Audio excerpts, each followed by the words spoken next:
Ke topik pilihan pemirsa, di mana Presiden Amerika Serikat Donald Trump akhirnya menetapkan pengenaan tarif impor barang dari Indonesia sebesar 32%, tidak berubah dari angka sebelum perjalanan negosiasi.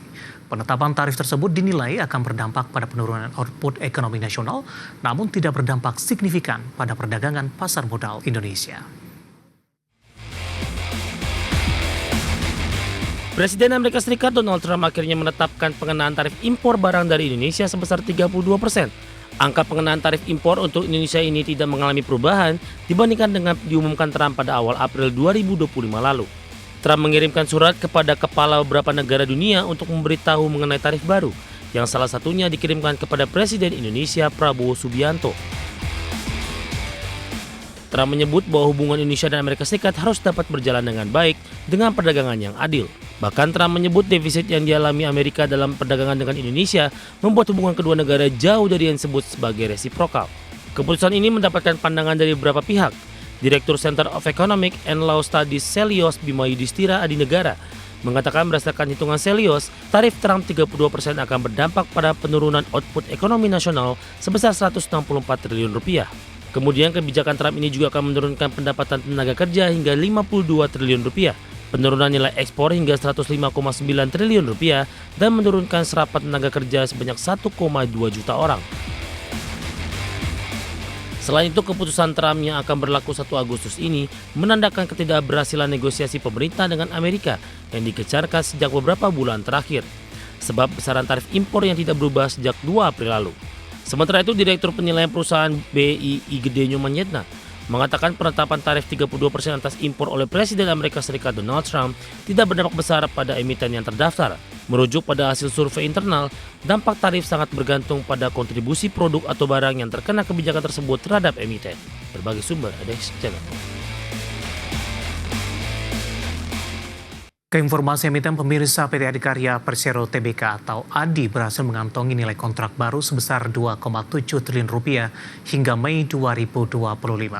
Persero mengaku capaian tersebut memperlihatkan progres positif meski sebelum sepenuhnya mencapai target tahunan perseroan. Dikutip dari keterangan perseroan yang dirangkum dari berbagai sumber, PT Adikarya Persero Tbk berhasil mengantongi nilai kontrak baru sebesar 2,7 triliun rupiah hingga Mei 2025. Perolehan kontrak baru perseroan berasal dari BUMN dan BUMD sebesar 70%, pemerintah berkontribusi 22%, serta swasta 7%. Capaian ini meningkat jika dibandingkan dengan periode tahun sebelumnya. Kontrak berasal dari BUMN hanya 10%, 70% dari pemerintah, dan swasta 20%. Corporate Secretary PT Adikarya Persero Tbk Rozi Sparta menyampaikan, capaian tersebut memperlihatkan progres yang terus bergerak ke arah positif meskipun belum sepenuhnya mencapai target tahunan yang ditetapkan perseroan. Perseroan senantiasa mengoptimalkan peluang dari peningkatan anggaran Kementerian PUPR serta dari sektor BUMD dan BUMN serta swasta untuk mengakselerasi perolehan proyek-proyek baru. Perseroan menambahkan proyek besar yang diraih antara lain Coal Handling Facility in Pitbangko di Sumatera Selatan dan dermaga integrasi terminal di Sumatera Barat. Sementara itu, terkait dengan kinerja hingga akhir Maret 2025 masih tertekan dengan perseroan membukukan pendapatan bersih 1,68 triliun rupiah atau turun 36,1% dibandingkan dengan periode yang sama tahun sebelumnya di 2,63 triliun rupiah. Sementara laba yang dapat diatribusikan kepada pemilik entitas induk 316,59 juta rupiah melemah 96,88% secara tahunan. Berbagai sumber IDX Channel.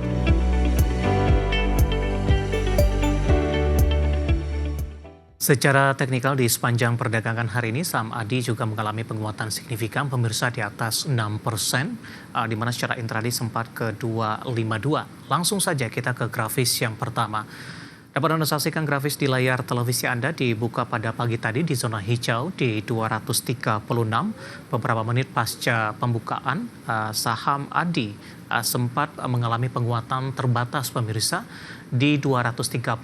Lanjutkan penguatan di 244, intraday tertinggi hari ini di 252. Pada pukul 12 sesi pertama, penguatan terbatas di 246 dan kembali melanjutkan penguatan di 248.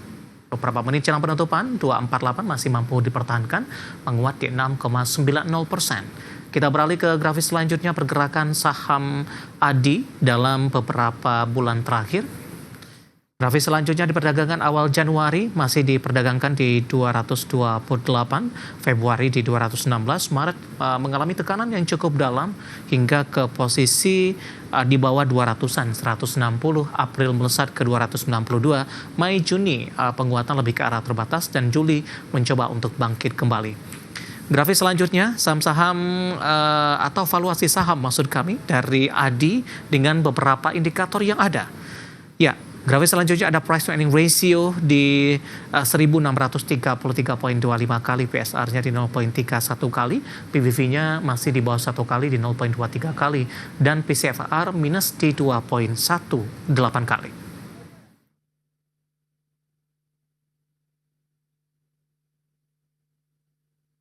Beralih ke informasi komoditas, harga batubara akhirnya bangkit usai melemah dalam 3 hari beruntun.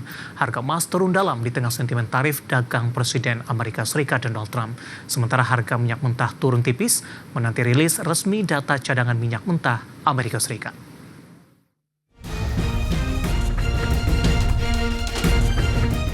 Harga batubara akhirnya bangkit setelah ambruk 3 hari beruntun. Harga batubara menguat ditopang permintaan batubara thermal di China yang mulai meningkat di musim panas yang mendorong pembangkit listrik menggunakan lebih banyak batubara. Merujuk Refinitiv, harga batubara di perdagangan Selasa waktu setempat ditutup menguat 1,69% di $111,6 Amerika per ton. Penguatan ini memutus tren buruk harga batubara yang melemah 3,72% dalam 3 hari terakhir.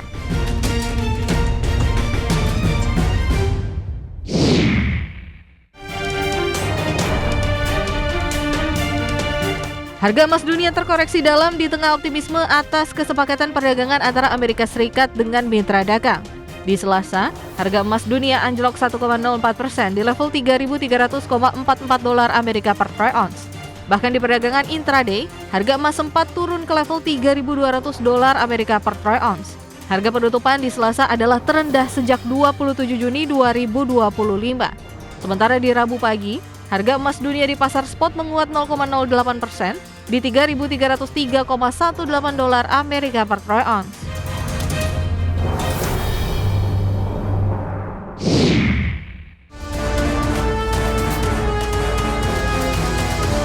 Harga minyak cenderung stabil di Rabu pagi waktu Asia setelah rally 2 hari.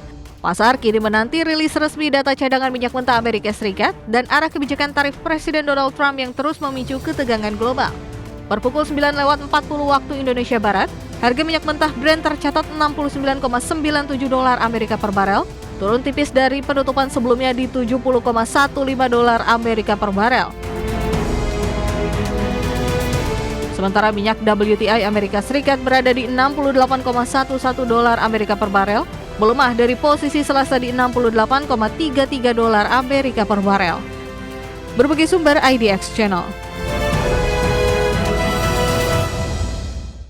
Dan berikut update terkini pergerakan harga sejumlah komoditas yang berhasil dihimpun oleh tim redaksi kami sampai dengan sore hari ini waktu Indonesia Barat. Dapat Anda saksikan grafis di layar televisi Anda pemirsa, di mana minyak WTI menguat di 0,04%, tipis saja di level $68,36 Amerika per barrel.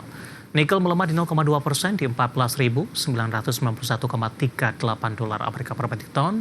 Emas juga melemah di 0,53%, kembali meninggalkan level 3.300-an, tepatnya di 3.299,20 Amerika per troy ounce. Sementara CPO kontrak pengiriman September 2025 menguat di 0,31%, masih bertahan di atas level 4.000-an, tepatnya di 4.162